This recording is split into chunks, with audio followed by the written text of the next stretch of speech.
பிஸ்மில்லாஹிர் ரஹ்மானிர் ரஹீம். அஸ்ஸலாமு அலைக்கும் வரஹ்மத்துல்லாஹி வபரகாத்துஹு. குர்ஆன் கல்வி இணையதளத்தில் கேட்கப்பட்ட கேள்விகளுக்கு பதிலளிக்கப்படுகிறது.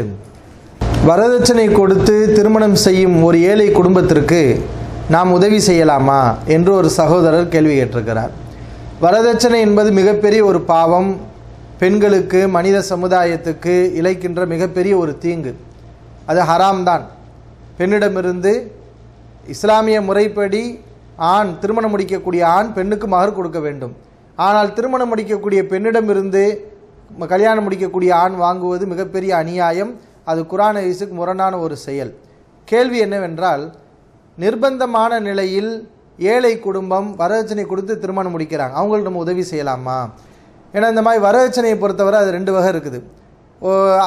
சில மக்கள் பார்க்கணும், அது பெருமைக்காக என் பொண்ணுக்கு நான் இவ்வளவு நகை போட்டேன் என்று அந்த வரதட்சணை கொடுக்காமல் கல்யாணம் முடிப்பதற்கு அவர்களுக்கு வாய்ப்புகள் இருக்கும். வாய்ப்புகள் இருந்தும் வரதட்சணை பெருமையாக சம்பாதித்த செல்வத்தை எல்லாம் மகளுக்கு கொடுத்து திருமணம் முடிக்கக்கூடிய நிலைமைகள் சிலரிடம் இருக்கிறது. இப்படிப்பட்ட காரியத்தை யார் செய்தாலும் அது தவறு தான், செய்யக்கூடாது. அது மாதிரியான அடிப்படையில் யாராவது வரதட்சணையை தவிர்ப்பதற்கு முயற்சி செய்யாமல் திருமணங்கள் நடத்துவார்களே, ஆனால் அது மாதிரியான மக்களுக்கு நம்ம உதவியும் செய்யக்கூடாது.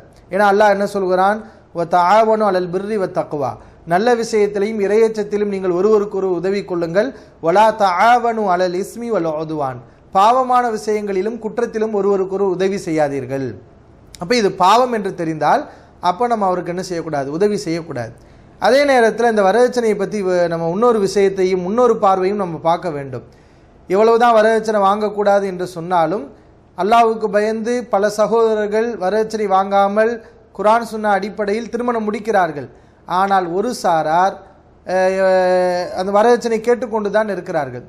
பெண்களுடைய எண்ணிக்கை இந்த வரதட்சணை வாங்காமல் முடிக்கக்கூடிய ஆண்களோட நம்ம கம்பேர் பண்ணோம்னா, பெண்களுக்கு திருமணம் செய்கின்ற அளவுக்கு மாப்பிள்ளைகள், வரதட்சணை வாங்காமல் திருமணம் முடிக்கக்கூடிய மாப்பிள்ளைகள் இல்லை என்று தான் சொல்ல வேண்டும். ஒரு மாநாட்டில் அறிவித்தாலும் சரி, ஒரு பொதுக்கூட்டத்தில் அறிவித்தாலும் சரி, அல்லது ஒரு பெண்ணுக்கு வரதட்சணை இல்லாமல் மாப்பிள்ளை யாராவது வருவீங்களா அப்படின்னு நம்ம அறிவித்தாலும் எந்த ஒரு வாழ்க்கை துணையும் அந்த பெண்ணுக்கு முன் வருவது இல்லை. அப்போ இந்த மாதிரி நிலைகளில் ஏழை குடும்பத்தில் இருக்கிறாங்க, அந்த பெண்ணுக்கு வாழ்க்கை துணை அவசியம். பசி வருது, நம்ம சாப்பிடணும். அப்போ அந்த நேரத்தில் அடுத்தவங்க தோட்டத்தில் போய் பறித்து தின்றா குற்றம் வருமா? அது குற்றம் கிடையாது. அப்போ நம்முடைய அடிப்படை தேவைகள் நமக்கு நிறைவேறாத நேரத்தில் மார்க்கம் அந்த இடத்துல நமக்கு சலுகை வழங்கி விடுகிறது. அது நிர்பந்தம் என்ற அடிப்படையில் ஆகிவிடுகிறது. அது மாதிரி ஒரு ஏழை குடும்பம் அந்த பெண்ணுக்கு வரதட்சணை இல்லாத மாப்பிள்ளையை அவர்கள் தேடுகிறார்கள், கிடைக்கவில்லை. அந்த நேரத்திலே நம்முடைய பெண்ணுக்கு ஏதாவது வாழ்க்கை கிடைத்தால் போதும் என்று சொல்லி வரதட்சணை வாங்கக்கூடிய ஒருவனுக்கு கல்யாணம் முடித்து கொடுத்தால் அது அவர்களுக்கும் அல்லாஹ்வுக்குரிய விஷயம். அது நிர்பந்தமாக இருக்குமே, ஆனால் கண்டிப்பாக அல்லாஹ் அதை குற்றம் முடிக்க மாட்டான், அது பாவத்தில் வராது. ஏன்னா அல்லாஹ் நிர்பந்தத்தை பற்றி சொல்லும்போது ஃபமனில் துர்ர கைர பாகி வலா ஆதின் ஃபலா இஸ்மா அலை, பாவமான விஷயத்தை தானாக நாடி செல்லாமல், தானாக விரும்பி போகாமல், தேடி போகாமல் ஒருவர் அதன்பால் தள்ளப்பட்டால் அவர் மீது குற்றம் இல்லை என்று அல்லாஹ் சொல்கிறார். அப்போ இந்த மாதிரியான அடிப்படையில் வேறு மாப்பிள்ளையே கிடைக்காம வரதட்சணை கொடுத்தா நம்ம பிள்ளைக்கு மாப்பிள்ளை கிடைக்கும் என்ற நிலையில் ஒருவர் வரதட்சணை கொடுத்து மகளுக்கு திருமணம் முடித்தால் அது நிர்பந்தமான சூழ்நிலை, அதை தவறு என்று நாம் சொல்ல இயலாது. அந்த நிர்பந்தமான சூழ்நிலையை நமக்கு தெரிகிறது, நம்ம ஆய்வு பண்ணுறோம். ஆமாம், உண்மையிலே இவங்க ஏழை குடும்பம் தான், அந்த பொண்ணு ரொம்ப கஷ்டப்படுது என்று நமக்கு தெரிகிறது என்றால் அவங்களுக்கு நம்ம அந்த வகைக்காக உதவி செய்தாலும் அது அவங்களுடைய கஷ்டத்தை துடைத்த நன்மை நமக்கு கிடைக்குமே தவிர அது நம்ம வரதட்சணைக்கு உதவி செஞ்சோம் என்ற அடிப்படையில் நமக்கு பாவம் வராது.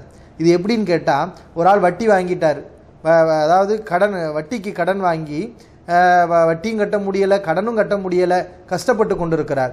இந்த நேரத்தில் நம்ம அவருக்கு உதவி செய்யலாமா கேட்டால் நம்மளாம் என்ன சொல்லுவோம், உதவி செய்யலாம். அது எப்படி வட்டியில் கட்டுறாரு, வட்டி கட்டுறாருன்னா வேறு வழி இல்லாமல் சிக்கிட்டாரு, நிர்பந்தத்தில் இருக்கிறாரு.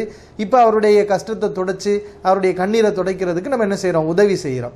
அப்போ இது நிர்பந்தத்தில் வரும்போது அது குற்றம் வராது, அவருக்கும் பாவம் கிடையாது. நிர்பந்தத்தில் வாங்கியிருக்காருங்கிறப்ப அல்லாஹ் குற்றம் பிடிக்க மாட்டான். அந்த நிர்பந்த சூழ்நிலையை அறிந்து அதற்காக நம்ம உதவி செஞ்சால் அல்லாஹ் நம்மையும் குற்றம் பிடிக்க மாட்டான், நமக்கும் அல்லாஹ் என்ன செய்கிறான், நன்மைகளை தருவான். அந்த அடிப்படையில் தான் நாம் இந்த வரதட்சணை திருமணங்களை ஆய்வு செய்து நிர்பந்தமாக இருக்கும் பட்சத்தில் நாம் உதவி செய்தால் அது வரவேற்க தகுந்த விஷயம். அது மூமினுக்கு உதவி செய்த நன்மைகள் கிடைக்கும். நிர்பந்தம் இல்லாத வகையில் வரதட்சணை திருமணங்களுக்கு நாம் ஒத்து உதவியாக அமைந்து உதவியாக போய்விடக்கூடாது. இதையும் நாம் புரிந்து நடந்து கொள்ள வேண்டும்.